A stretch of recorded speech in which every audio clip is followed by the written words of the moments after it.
السلام علیکم ورحمۃ اللہ وبرکاتہ۔ الحمد للہ رب العالمین والصلاة والسلام علی رسول اللہ اشہد ان لا الہ الا اللہ واشہد ان محمدا عبدہ ورسولہ بعد۔ اعوذ باللہ من الشیطان الرجیم، بسم اللہ الرحمن الرحیم۔ قال اللہ تعالی ان الصلاة كانت علی المؤمنین کتابا موقوتا، وقال النبی صلی اللہ علیہ وسلم صلوا کما رأیتمونی اصلی۔ معزز سامعین کرام، اسلامی بھائیوں، نوجوان ساتھیوں، آج کے درس کا جو موضوع ہے نماز میں پڑھی جانے والی مسنون دعائیں۔ اس تعلق سے بلا کسی تمہید کے بنیادی طور پہ دو باتیں میں آپ کے سامنے رکھتے ہوئے نماز کی مسنون دعاؤں کا ذکر کرنے کی کوشش کروں گا۔ سب سے پہلی چیز ہے، ہم یہ سمجھنے کی کوشش کرتے ہیں کہ نماز کہتے کس کو ہیں، نماز کیا ہے۔ اگر کوئی شخص آپ سے سوال کر لے، فار ایگزامپل ہمارے ملک کی ایک بہت بڑی آبادی غیر مسلموں کی ہے، آپ 5 وقت نماز کے لیے مسجد میں آپ جاتے ہیں، کوئی آپ سے سوال کر لے کہ بھائی یہ نماز ہے کیا چیز، کیوں جاتے ہو بار بار مسجد کے اندر، نماز ہے کیا؟ دراصل قرآن و حدیث کی زبان میں نماز کے لیے جو لفظ استعمال کیا جاتا ہے وہ ہے الصلاۃ، اور صلاۃ کا جو اردو میں جو ترجمہ کیا گیا برصغیر ہند و پاک کے اندر، صلاۃ کا جو ترجمہ جانا اور پہچانا جاتا ہے وہ نماز کے نام سے جانا جاتا ہے۔ اور نماز ایک وہ عبادت ہے جس کو ایک مسلمان 24 گھنٹے میں 5 مرتبہ اللہ تبارک و تعالیٰ کی رضا جوئی کے لیے انجام دیتا ہے، اسی عبادت کو نماز کہا جاتا ہے۔ اور نماز کے تعلق سے دوسری بات یہ سمجھنے کی ہے کہ، اور بلکہ بہت اہم بھی ہے، کہ نماز کیسے پڑھی جائے گی، نماز کیا ہے اور نماز کیسے پڑھی جائے گی۔ اس تعلق سے اللہ کے نبی صلی اللہ علیہ وسلم نے فرمایا صلو کما رأیتمونی اصلی، نماز ایسے پڑھو جیسے تم مجھے پڑھتے ہوئے دیکھتے ہو۔ اب ظاہر سی بات ہے کہ پیارے نبی کو دنیا سے گزرے ہوئے ایک طویل عرصہ گزر چکا ہے، ہم نے اللہ کے نبی کو نہیں دیکھا ہے، لیکن اس تعلق سے ہمارا زاویہ اور ہمارا پیمانہ کیا ہونا چاہیے، نماز کیسے پڑھنی جیسے نبی نے پڑھا۔ اب نبی کو تم دیکھ نہیں رہے، لیکن کیا کہ نبی کی تعلیمات ہمارے پاس موجود ہیں، لہٰذا ہمیں چاہیے کہ ہم ان تعلیمات کو پڑھیں، ان کو سمجھیں، قرآن و حدیث کے اندر ان کو تلاش کر کے ہم دیکھیں کہ پیارے نبی نماز کیسے پڑھتے تھے۔ اور ظاہر سی بات ہے کہ آپ دیکھیں گے ہر سکے کے 2 پہلو ہوتے ہیں، سماج کے اندر آپ کو 2 طرح کے لوگ ملیں گے، کچھ سچے ملیں گے، کچھ جھوٹے ملیں گے۔ تو ایسے میں کیا ہے کہ عقل مندی اور دانش مندی کی بات یہ ہوگی کہ جو صحیح چیزیں ہیں، جو اچھی چیزیں ہیں، ہم اس کو لیں۔ آپ مارکیٹ میں نکلیے، مارکیٹ میں آپ کے سامنے دونوں چیزیں ہوں گی، اچھی چیزیں بھی ہوں گی، بری چیزیں ہوں گی۔ عقل مندی اور دانش مندی یہ ہے کہ انسان جو ہے اچھی چیزوں کو لے، بہترین چیزوں کو لے۔ اب پیارے نبی صلی اللہ علیہ وسلم کے تعلق سے جو احادیث ہم تک پہنچی ہیں، اس میں بھی بنیادی طور پہ 2 کیٹیگری آپ کو نظر آئے گی، ایک صحیح احادیث کی، ایک ضعیف احادیث کی۔ لہٰذا ہماری عقل مندی اور دانش مندی تو یہ ہوگی کہ ہم پیارے نبی کی جو صحیح حدیثیں ہیں، جو صحیح حدیثیں ہیں، ان کو ہم لینے کی کوشش کریں۔ پیارے نبی صلی اللہ علیہ وسلم کی طریقے سے نماز پڑھنی ہے جیسے نبی پڑھتے تھے۔ اب نبی نماز کیسے پڑھتے تھے، طریقہ کیا ہے، ایک الگ موضوع ہے، لیکن پیارے نبی صلی اللہ علیہ وسلم کی نماز کے طریقے میں سے ایک چیز اور بہت اہم چیز ہے، وہ دعائیں جو پیارے نبی صلی اللہ علیہ وسلم نماز میں پڑھا کرتے تھے۔ وہ دعائیں کون کون سی ہیں، انشاءاللہ ہم آگے اسی پر بات کرنے والے ہیں۔ اس تعلق سے شہباز بھائی نے ایک PDF فائل بھی تیار کی ہے، PDF فائل میں انشاءاللہ وہ لائیو چلے گی، آپ اس میں بھی آپ دیکھ سکتے ہیں۔ اور آئیے ہم کیا ان دعاؤں کو سمجھنے کی کوشش کرتے ہیں کہ کون کون سی دعائیں پیارے نبی صلی اللہ علیہ وسلم پڑھتے تھے۔ اللہ کے نبی صلی اللہ علیہ وسلم جو نماز پڑھنے کا آپ ارادہ کرتے تھے، نماز کا جو آپ کا ارادہ ہوتا تھا، تو آپ تکبیر تحریمہ کے ذریعے سے، وہ الگ مسائل ہے، طہارت ہے، اس کے بعد وضو ہے، وضو وغیرہ کے بعد کیا ہے کہ انسان، اب ظاہر سی بات ہے مسجد میں گیا ہے تو اس کی نیت ہے، وہ زبان سے کیا ہے کہ میں نیت کرتا ہوں ایسا ویسا، اس طرح سے کوئی ثبوت نہیں ملتا ہے۔ اللہ کے نبی صلی اللہ علیہ وسلم تکبیر تحریمہ کے ذریعے سے رفع الیدین کرتے ہوئے اللہ کے نبی صلی اللہ علیہ وسلم سینے پر نیت باندھ دیتے تھے، ہاتھ باندھ دیتے تھے، اور اس کے بعد پھر کیا ہے اللہ کے نبی صلی اللہ علیہ وسلم جو دعا پڑھتے تھے۔ آئیے اس تعلق سے صحیح بخاری کی ایک روایت آپ کے سامنے پیش کرتا چلوں۔ صحابی رسول ابو ہریرہ رضی اللہ تعالیٰ عنہ کہتے ہیں کہ کان رسول اللہ صلی اللہ علیہ وسلم یسقط بین التکبیرۃ و بین القراءۃ، کہتے ہیں کہ اللہ کے نبی صلی اللہ علیہ وسلم تکبیر تحریمہ اور قرات کے اسٹارٹ ہونے کے درمیان پیارے نبی صلی اللہ علیہ وسلم کچھ دیر خاموش رہا کرتے تھے۔ کہتے ہیں کہ میں نے اللہ کے نبی سے سوال کیا، ما تقول، اللہ کے نبی اس دوران جب آپ خاموش رہتے ہیں آپ کیا کہتے ہیں؟ اللہ کے نبی صلی اللہ علیہ وسلم نے فرمایا کہ اس دوران میں جو کہتا ہوں وہ دعا یہ ہے، اللہم باعد بینی وبین خطایایا کما باعدت بین المشرق والمغرب، اللہم نقنی من الخطایا कमा युनक्का अथ-थौबुल अब्यज़ु मिनद दनस अल्लाहुम्मा अग़सिल ख़तायाया बिलमाई वस्सल्ज वलबर्द। तकबीर तहरीमा और क़िरात के स्टार्ट होने के दरमियान प्यारे नबी सल्लल्लाहु अलैहि वसल्लम ये दुआ पढ़ते थे, जिसको सना के नाम से जाना जाता है, जिसको दुआए इस्तिफ्ताह के नाम से भी जाना जाता है।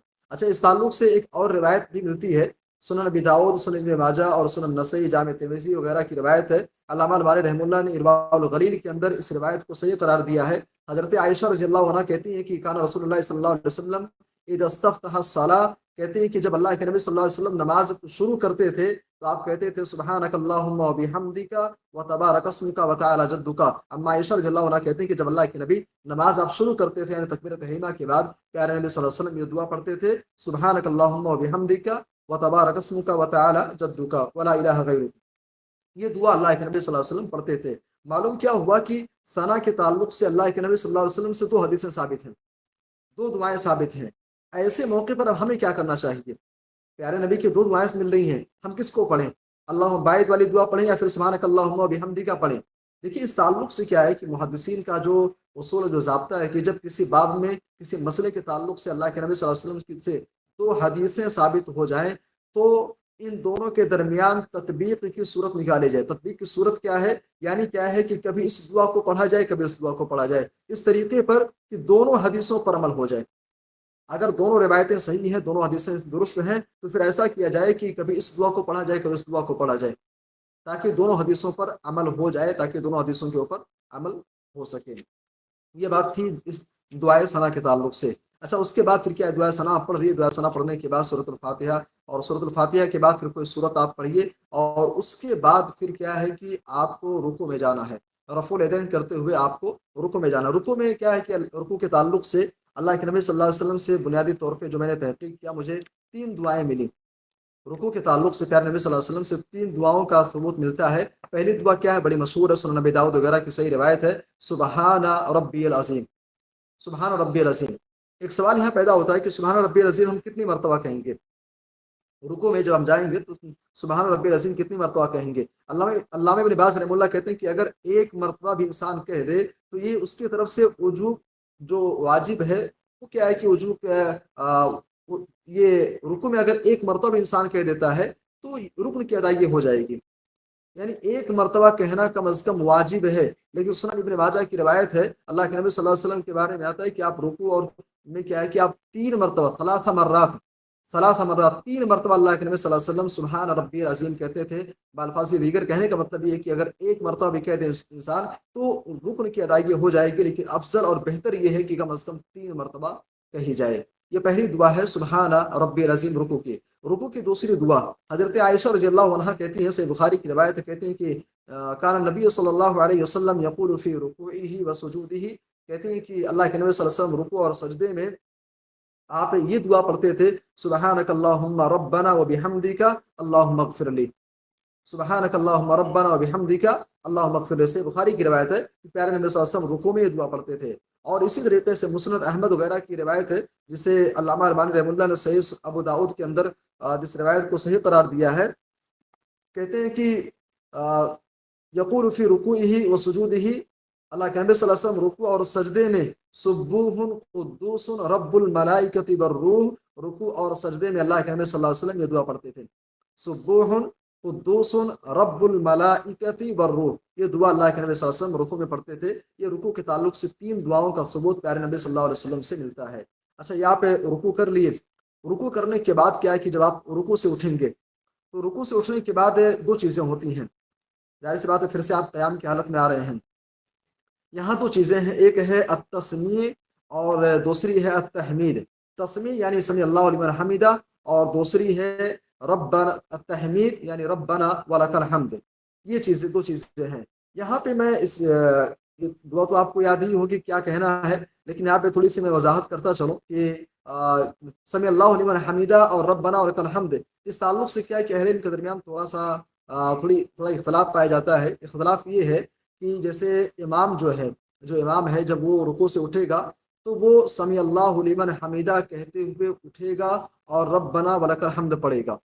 ये तो बड़ी मशहूर बात है, सब जानते होंगे। लेकिन इख्तलाफ ये है احناف کے نزدیک، مالکیہ کے نزدیک یہ ہے کہ امام صرف اور صرف سمی اللہ لمن حمیدہ کہے گا، ربنا ولک الحمد حمدا کثیرا طیبا مبارکا فی نہیں پڑے گا، احناف اور مالکیہ کے نزدیک ہے۔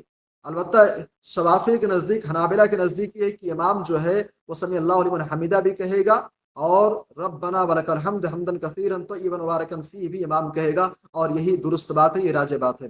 یہ بات تھی امام کے تعلق سے۔ اب مسئلہ آتا ہے مقتدی کا، مقتدی سمی اللہ لمن حمیدہ کہے گا کہ نہیں کہے گا؟ مقتدی جو ہے وہ سمی اللہ لمن حمیدہ، معموم جو ہے وہ سمی اللہ لمن حمیدہ کہے گا کہ نہیں کہے گا؟ اس تعلق سے کیا ہے کہ احناف کے نزدیک، مالکیہ کے نزدیک، حنابلہ کے نزدیک یہ ہے کہ مقتدی صرف اور صرف ربنا ولک الحمد حمدا کثیرا طیبا مبارکا فی کہے گا، سمی اللہ لمن حمیدہ نہیں کہے گا۔ یہ بات ہے جمہور اہل علم احناف، مالکیہ اور حنابلہ کے نزدیک ہے۔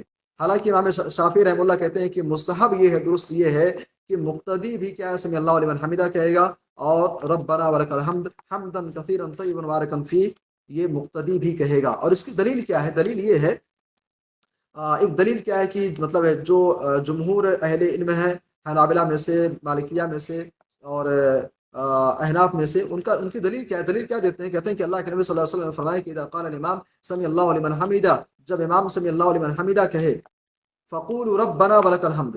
اس روایت کو آپ سامنے رکھیے، کیا ہے یہاں ایک مسئلے کی وضاحت ہو جائے گی۔ مسئلہ یہ ہے کہ اللہ کے نبی نے کیا فرمایا؟ اذا قال الامام سمی اللہ لمن حمیدہ۔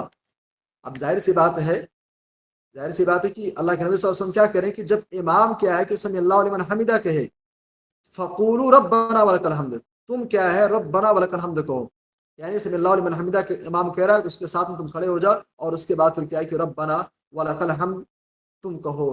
یہ سنن نسائی کی روایت ہے۔ حالانکہ بعض سنن ابی داؤد وغیرہ کی روایتوں میں ہے کہ اللہ کے نبی صلی اللہ علیہ وسلم نے سمی اللہ لمن حمیدہ کہا تو ایک آدمی تھے، ایک صحابی تھے، انہوں نے کیا کہا؟ انہوں نے مزید کہا ربنا ولک الحمد حمدا کثیرا طیبا مبارکا فی۔ جب نماز ختم ہو گئی، اللہ کے نبی صلی اللہ علیہ وسلم نے کہا کہ یہ جملہ کس نے کہا ہے؟ وہ صحابی کھڑے ہوئے، اللہ کے نبی نے فرمایا کہ جب تم نے جملہ کہا تھا میں نے دیکھا کہ 30 سے زائد فرشتے ایسے تھے جو اس دعا کو لکھنے کے لیے پہل کر رہے تھے۔ بہرحال کہنے کا مطلب یہ ہے، اہل علم کے درمیان تھوڑا سا اختلاف یہ ہے کہ مقتدی بھی سمی اللہ لمن حمیدہ کہے گا کہ نہیں کہے گا، لیکن میرے نزدیک اور جو میں نے تحقیق کی ہے علامہ ابن عثیمین رحمہ اللہ کے فتاوے، علامہ ابن باز وغیرہ کے، یہ کہ مقتدی بھی سمی اللہ لمن حمیدہ کہتے ہوئے اٹھے گا اور وہ بھی ربنا ولک الحمد حمدا کثیرا طیبا مبارکا فی کہے گا۔ بہرحال اسی طریقے سے اب آپ ظاہر سی بات ہے، اب قیام کی حالت میں آگے، قیام کی حالت میں آنے کے بعد اب اس کے بعد مسئلہ ہے سجدے کا۔ آپ وہاں سے پھر کیا ہے کہ سجدے میں جاتے ہیں تو سجدے کی دعا کیا ہے؟ سجدے کے تعلق سے بھی اللہ کے نبی صلی اللہ علیہ وسلم سے 3 دعائیں ثابت ہیں، 3 دعائیں سجدے کے تعلق سے بھی ثابت ہیں۔ پہلی دعا کیا ہوئی؟ سبحان ربی الاعلیٰ، دوسری دعا سبوح قدوس رب الملائکۃ والروح، تیسری دعا سبحانک اللہم ربنا وبحمدک اللہم اغفر لی۔ یہ 3 دعائیں اللہ کے نبی صلی اللہ علیہ وسلم سے ثابت ہیں سجدے کی دعا کے تعلق سے۔ اچھا، اس کے بعد پھر کیا کیا اور آگے بڑھیے، اس کے بعد ہے 5ویں چیز ہے، 5ویں دعا ہے 2 سجدوں کے درمیان کی دعا۔ 2 سجدوں کے درمیان کون سی دعا پڑھی جائے گی؟ اس تعلق سے بھی اللہ کے نبی صلی اللہ علیہ وسلم سے 2 دعائیں ثابت ہیں، 2 دعائیں ثابت ہیں۔ دیکھیے بات میں پہلے بھی کہہ چکا ہوں کہ جس مسئلے کے تعلق سے، جس تعلق سے اللہ کے نبی صلی اللہ علیہ وسلم کی 2 دعائیں 3 دعائیں ثابت ہیں تو انسان ایک ہی پڑھے گا، ایک پڑھ لے کافی ہے، لیکن کیا ہے کہ بہتر یہ ہوگا کہ کبھی یہ دعائیں تینوں یاد کر لے، چاروں یاد کر لے، کبھی اس دعا کو پڑھے کبھی اس دعا کو پڑھے، تاکہ دونوں طرح کی روایتوں پر عمل ہو سکے۔ بہرحال سجدے کی حالت میں اللہ کے نبی صلی اللہ علیہ وسلم جو دعا پڑھتے تھے، سنن ابن ماجہ کی روایت ہے جسے علامہ البانی رحمہ اللہ نے صحیح قرار دیا ہے کہ یقول بین السجدتین، اللہ کے نبی صلی اللہ علیہ وسلم 2 سجدوں کے درمیان کہتے تھے رب اغفر لی رب اغفر لی، یہ دعا اللہ کے نبی صلی اللہ علیہ وسلم پڑھتے تھے۔ اور سنن ابی داؤد کی روایت ہے جسے علامہ البانی رحمہ اللہ نے صحیح قرار دیا ہے، اللہ کے نبی صلی اللہ علیہ وسلم کہتے تھے اللہم اغفر لی وارحمنی وعافنی واہدنی وارزقنی، یہ دعا اللہ کے نبی صلی اللہ علیہ وسلم پڑھتے تھے۔ جب آپ حدیث کی کتاب میں اٹھا کر کے دیکھیں گے تو 2 سجدوں کے درمیان جو دعا پڑھی جاتی ہے، اس تعلق سے آپ کو کئی روایتیں ملیں گی، مطلب الفاظ کی کیا ہے کہ تبدیلی کے ساتھ، اللہ مغفر لی ورحمنی وعافنی واہدنی ورزقنی، کہیں آپ کو وجبرنی ملے گا، کہیں آپ کو ورفعنی بھی ملے گا، کیا ہے کہ الفاظ آپ کو مختلف ملیں گے، لیکن کیا ہے کہ کسی ایک روایت پر اکتفا کرتے ہوئے ایسی حدیثیں جو الفاظ کی کمی اور زیادتی کے ساتھ ہوں تو معنی کے اعتبار سے جو زیادہ بہتر ہے ان کو یاد کیا جائے۔ بہرحال یہ 2 دعائیں ہیں، رب اغفر لی رب اغفر لی، اور اس کے بعد دوسری دعا ہے اللہم اغفر لی ورحمنی وعافنی واہدنی वरजुकनी वरजुकनी, ये दुआएं अल्लाह के नबी सल्लल्लाहु अलैहि वसल्लम से साबित हैं दो सजदों के दरमियान। उसके बाद फिर क्या है कि मरहला आता है तशहुद का। उसके बाद तशहुद है। तशहुद में अल्लाह के नबी सल्लल्लाहु अलैहि वसल्लम तशहुद, बल्कि जिसको आप अत्तहियात के नाम से भी जानते होंगे या तशहुद अव्वल के नाम से जानते होंगे, उसके बाद आपको अत्तहियात पढ़नी है। अत्तहियातु लिल्लाहि वस्सलावातु वत्तय्यिबातु अस्सलामु अलैका अय्युहन नबिय्यु व रहमतुल्लाहि व बरकातुहु अस्सलामु अलैना व अला इबादिल्लाहि स्वालिहीन अशहदु अन ला इलाहा इल्लल्लाह व अशहदु अन्ना मुहम्मदन अब्दुहु व रसूलुहु। ये तहियात है, इसको भी आप याद करें। अच्छा, उसके बाद फिर है दुरूद शरीफ। उसके बाद दुरूद शरीफ पढ़ना है। अल्लाहुम्मा सल्लि अला मुहम्मद व अला आलि मुहम्मद कमा सल्लैता अला इब्राहीम व अला आलि इब्राहीम इन्नका हमीदुम मजीद। अल्लाहुम्मा बारिक अला मुहम्मद व अला आलि मुहम्मद कमा बारकता अला इब्राहीम व अला आलि इब्राहीम इन्नका हमीदुम मजीद। तहियात आप पढ़ लिए, दुरूद शरीफ पढ़ लिए। और उसके बाद फिर क्या है कि अल्लाह के नबी सल्लल्लाहु अलैहि वसल्लम से कई दुआएं साबित हैं, लेकिन आमतौर से क्या है कि दो दुआएं क्या है कि बड़ी मशहूर हैं, जिस जो लोगों को याद भी हैं और बहुत ही माने खेज भी हैं। वो दो दुआएं कौन कौन सी हैं? अल्लाहुम्मा इन्नी अऊज़ु बिका मिन अज़ाबिल क़ब्र व मिन अज़ाबि जहन्नम व मिन फितनतिल महया वल ममात व मिन शर्रि फितनतिल मसीहिद दज्जाल। स्क्रीन पर आपके जो दुआ शो हो रही है, अल्लाहुम्मा इन्नी अऊज़ु बिका मिन अज़ाबिल क़ब्र व मिन अज़ाबि जहन्नम व मिन फितनतिल महया वल ममात व मिन शर्रि फितनतिल मसीहिद दज्जाल। इसी तरीके से प्यारे नबी सल्लल्लाहु अलैहि वसल्लम से जो और दुआ साबित है सलाम से कबल, सलाम से पहले, अल्लाहुम्मा इन्नी ज़लमतु नफ्सी ज़ुल्मन कसीरन वला यग़फिरुज़्ज़ुनूब इल्ला अंता फ़ग़फ़िरली मग़फ़िरतम मिन इंदिका वरहमनी इन्नका अंतल गफ़ूरुर रहीम। ये दो दुआएं अगर आप याद कर लें तो इंशाल्लाह ये दो दुआएं सलाम से कबल ये काफ़ी होंगी। और भी कई दुआएं साबित है प्यारे नबी सल्लल्लाहु अलैहि वसल्लम से, लेकिन दोनों पर इक्तिफा कर लेना इंशाल्लाह ये काफ़ी होगा। बहरहाल एक दुआ क्या है कि स्क्रीन पर आपकी जो शो हो रही है, अल्लाहुम्मा इन्नी असअलुकल जन्नह व अऊज़ु बिका मिनन नार। सामने किराम, ये नमाज के अंदर पढ़ी जाने वाली नमाज की मसनून दुआएं थी जो आपके सामने पेश की गई। यहाँ पे एक मसला और एक पॉइंट की तरफ मैं इशारा करना चाहूँगा। मसला ये है कि नबवी तरीक़ा तो ये है, सल्लु कमा रअयतुमूनी उसल्ली का तकाजा ये है कि प्यारे नबी ने जैसे नमाज पढ़ी है वैसे नमाज पढ़ी जाए, जैसे अल्लाह के नबी सल्लल्लाहु अलैहि वसल्लम जो दुआएं पढ़ते थे उनका एहतमाम किया जाए। एक सवाल ये पैदा होता है कि क्या बगैर दुआ के नमाज हो जाएगी? क्या बगैर दुआ की नमाज हो जाएगी कि नहीं हो जाएगी? मिसाल के तौर पे एक शख्स क्या है कि अभी वो इस्लाम कबूल किया है। अच्छा, अभी इस्लाम कबूल किया, उसे दुआ नहीं याद है, तो क्या अगर वो नमाज पढ़ता है तो क्या उसकी नमाज हो जाएगी कि नहीं हो जाएगी? इस ताल्लुक से देखिए, सबसे पहली बात समझने की ये है कि एक शख्स अगर न्यू मुस्लिम है, अभी न्यू मुस्लिम है, अभी इस्लाम कबूल किया है, जाहिर सी बात है कुरान से उसका कोई वास्ता नहीं था, दीन शरीयत से कोई वास्ता नहीं, तो दुआएं उसे याद नहीं है। अच्छा, दुआएं उसे याद नहीं हैं तो फिर ना याद होना एक बीमारी है और इस बीमारी का इलाज होना चाहिए। इलाज ये है कि दुआओं के याद करने का एहतमाम किया जाए, दुआओं के याद करने का एहतमाम किया जाए। और जब तक उसे दुआएं नहीं याद हो रही हैं, सुबहान अल्लाह, अल्हम्दुलिल्लाह, अल्लाहु अकबर, अस्तगफिरुल्लाह, ये सारी चीज़ें क्या है कि नमाज में वो पढ़ सकता है। यहाँ तक कि देखिए, नमाज में सूरह फातिहा ज़रूरी है, बगैर सूरह फातिहा की नमाज नहीं होगी आपकी। अब एक ऐसा शख्स जो न्यू मुस्लिम है, अभी इस्लाम कबूल किया है, उसे सूरह फातिहा नहीं याद है, इंशाल्लाह उसकी नमाज हो जाएगी। लेकिन उस पर ज़रूरी ये है कि वो दिन रात एक करके उस दुआओं के याद करने का एहतमाम करे, दुआएं याद करे। अच्छा, ये तो न्यू मुस्लिम की बात है। अब हमारे बहुत सारे मुसलमान भाई हैं, बहुत सारे मुसलमान भाई क्या है कि जो ख़ानदानी तौर पे क्या है कि किताब सुन्नत के मानने वाले अपने आप के दावेदार हैं, ख़ानदानी तौर पे किताब सुन्नत का दावा उनको है, लेकिन अफसोस का मामला ये है कि उनको सूरह फातिहा तक नहीं याद है। ऐसे लोग मुजरिम हैं भाई, ऐसे लोग मुजरिम हैं। अपने आप को आप मुसलमान कह रहे हो, फिर आपको सूरह फातिहा तक नहीं मालूम है, नमाज की दुआएं आपको नहीं याद है, आप नमाज में करते क्या हो? फिर नमाज में आप क्या है कि दुकानदारी का हिसाब किताब आप करते हो, आखिर क्या कर रहे हो नमाज में? दुआएं आपको याद करनी है, नहीं याद करोगे तो आप मुजरिम हो। प्यारे नबी सल्लल्लाहु अलैहि वसल्लम की उस हदीस की रोशनी में अल्लाह के नबी सल्लल्लाहु अलैहि वसल्लम ने फरमाया कि तलबुल इल्म फरीज़तुन अला कुल्ली मुस्लिम, दीन की जो बेसिक मालूमात है, तो बुनियादी चीज़ें, उनका सीखना एक मुसलमान पर फ़र्ज है, ज़रूरी है। और दीन की जो बेसिक चीज़ें हैं, दीन की बेसिक बेस क्या है भाई? दीन की बुनियाद क्या है? दीन की बेसिक चीज़ें क्या क्या है? बुनियाद इस्लाम वाला खमसिन, वो 5 चीज़ें हैं। ला इलाहा इल्लल्लाह की मारिफत आपके पास होनी चाहिए, और दूसरी अहम चीज़ नमाज है। अब आप दीन की जो मेन बेस है, जो अहम रुकन है, नमाज ही के बारे में आपको नहीं पता, नमाज की दुआएं आपको नहीं याद है, अल्लाह के वास्ते अगर नहीं याद है, कोई बहुत मुश्किल काम नहीं है। आप याद कीजिए और उनको याद करके उनको पढ़ने का एहतमाम कीजिए। सामने कराम, ये नमाज में पढ़ी जाने वाली मसलन दुआओं के ताल्लुक से चंद बातें थी। अल्लाह से दुआ है कि अल्लाह हम सबको नमाज़ों का एहतमाम करने की तौफीक अता फरमा। ہمارے وہ بھائی جن کو دعائیں نہیں یاد ہیں ان کو اس بات کی توفیق دے کہ دعاؤں کے یاد کرنے کا وہ اہتمام کریں. آمین. تقبل یا رب العالمین.